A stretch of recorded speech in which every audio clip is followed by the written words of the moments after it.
All praise, honor, and glory to Yahweh Bashim Yahushua Bashim Kakadash. Double honors to the elder apostles, great millstone. A citation where I can teach all truth and sincerity. Um,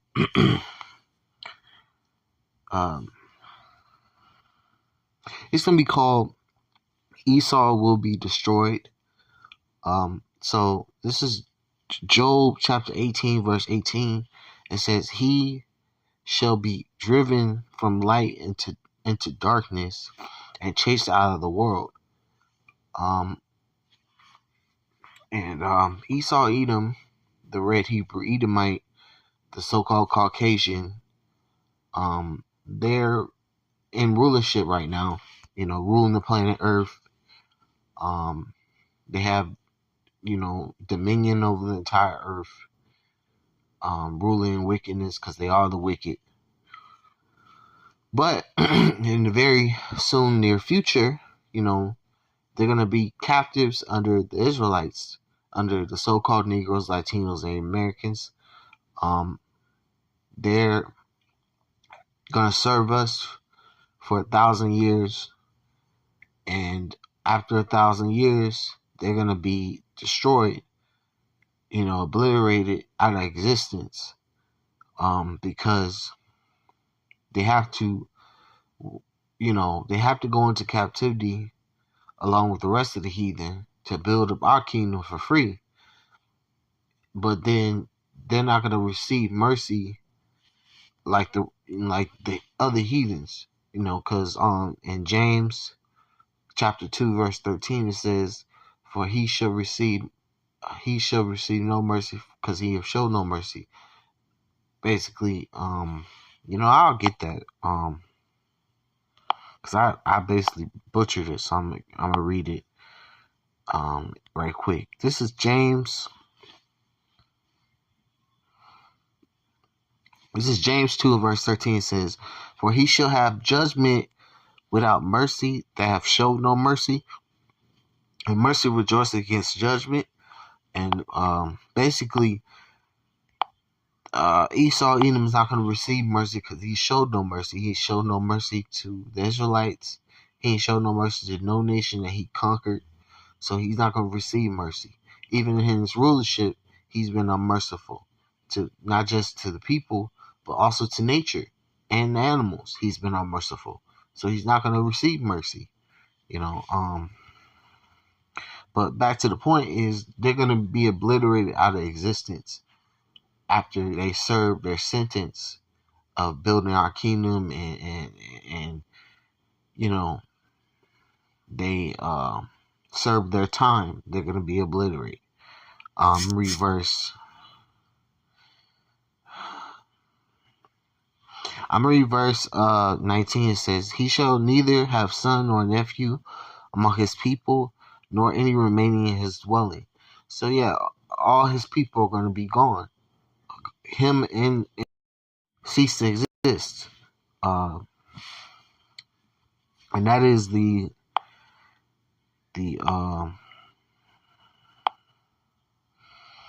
this is Isaiah 14 verse 21. It says, "Prepare slaughter for his children, for the iniquity of their fathers." So they got to pay for the sins of their forefathers, which is them.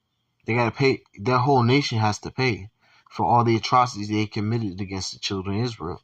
They're not gonna. What's the word? It says in Lamentations 4.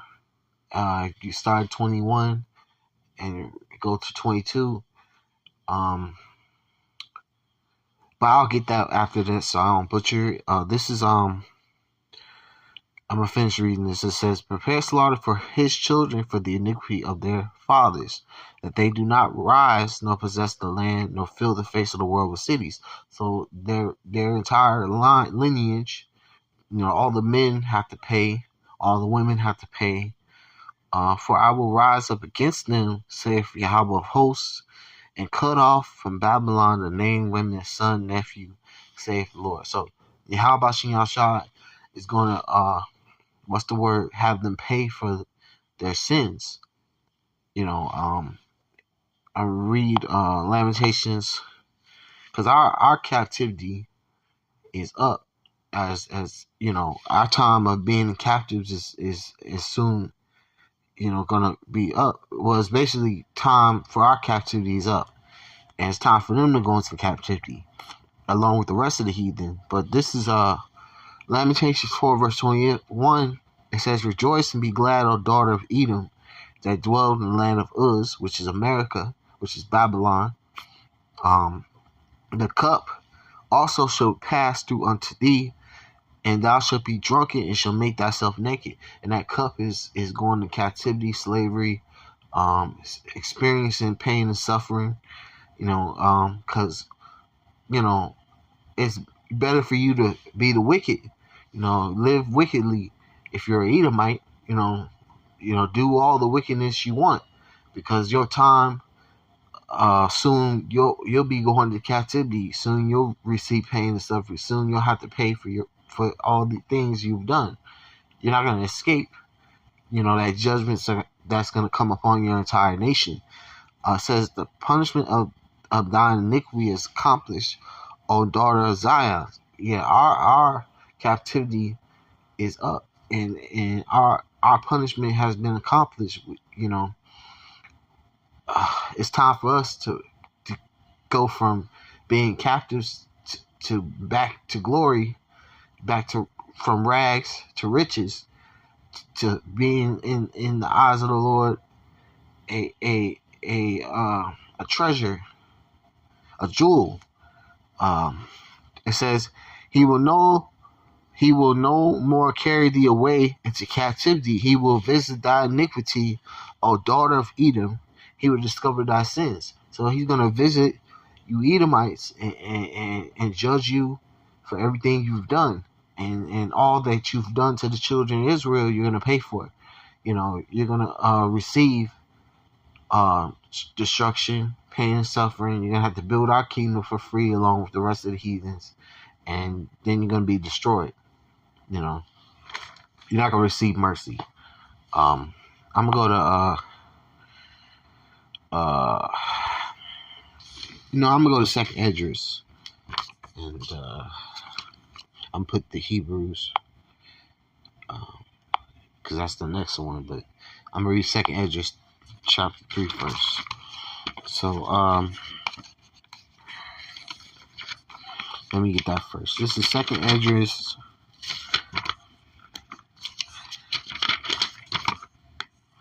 Second Esdras chapter 3 and verse 13. It says, now when they lived so wickedly before thee, thou didst choose thee a man from among them, whose name was Adam, and him thou lovest, and unto him only thou showest thy will, and madest an everlasting covenant with him, promising him that thou would never. Okay, promise him that thou wouldest never forsake his seed, and unto him thou gavest Isaac, and unto Isaac also thou gavest Jacob and Esau. As for Jacob, thou didst choose him to thee, and put by Esau, and so Jacob became a great multitude. And the point of bringing that out was that, Abraham, Yahweh was keeping the promise to Abraham that he would make his nation as the stars of heaven. He gave the same promise to Isaac and to Jacob. He said that kings shall come out of thy loins. Esau, the red Hebrew Edomite, he was put by, even though he sought it carefully with tears. Yahweh Yahshua didn't choose Esau. He only chose he chose Jacob. It was Abraham, Isaac, and Jacob. Esau was put by just like Ishmael was put by when Isaac was chosen. Chosen by the Lord. So I'm going to read, this is Hebrews chapter 12, verse 16. It says, lest there be any fornicator or profane person as Esau, who for one morsel of meat sold his birthright. For ye know how that afterwards, when he would have inherited the blessing, because he could have inherited the blessing, but he was rejected, plus he didn't what's the word? He didn't consider. He was, he didn't consider or what's the word? Honor his right of being the firstborn and having that birthright. He didn't he didn't think it was that important to his seed nor him. So he was, if you read it, it says, I'll read it 17 again. It says, for ye know how that afterward, when he would have inherited the blessing, he was rejected, for he found no place of repentance, though he sought it carefully with tears. Because he gave up his birthright and his birthright, he sold it for a morsel of meat. So when it came down to the blessing, he was rejected because Jacob supplanted it. But it was all what's the word? Orchestrated and what's the word? It was all the Lord's plan. It was all the Lord's plan.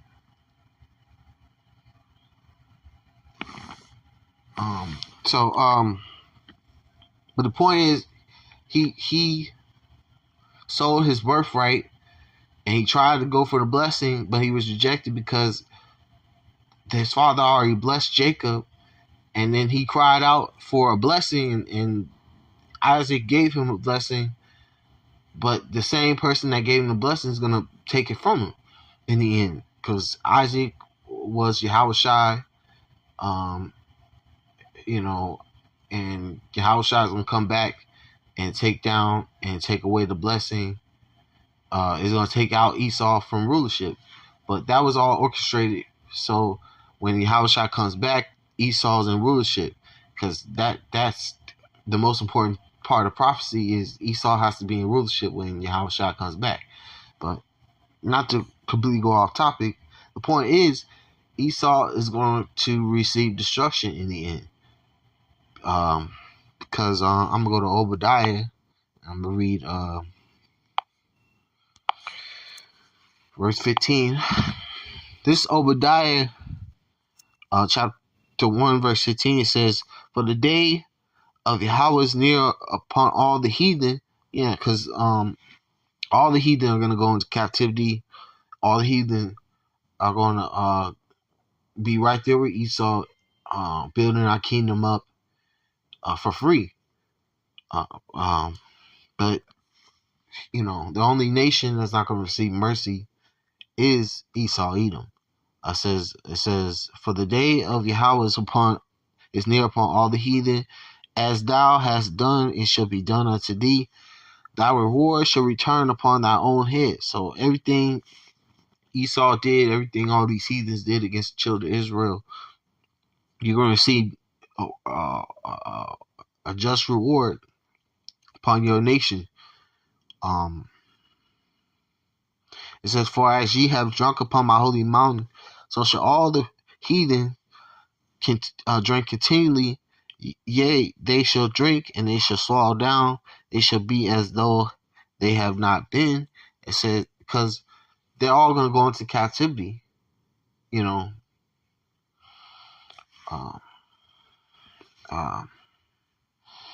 that's what they're going to drink, go into captivity, slavery, go through hardships, pain, and suffering, all the curses that are written in Deuteronomy 20, 15 through 68. It says, but upon Mount Zion shall be deliverance, and there shall be holiness, and the house of Jacob shall possess their possessions.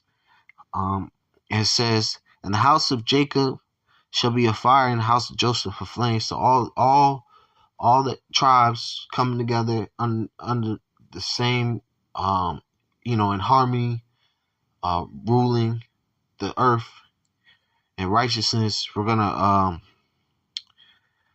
bring down the house of Esau, and the house of Esau for stubble, and they shall kindle them in them and devour them, and there shall not be any remaining of the house of Esau, for Yahweh has spoken. So we're gonna bring down and destroy and gather up all the nation of Esau and obliterate them out of existence. They're gonna be a big bonfire when their time is up after they serve captivity for 1,000 years. So anyway, I'm gonna say all praise and glory to Yahweh Bashem, Yahshua Bashem, Kakadash. Double honors to the elder apostle, great millstone, citation. I can teach all truth, sincerity, and shalom.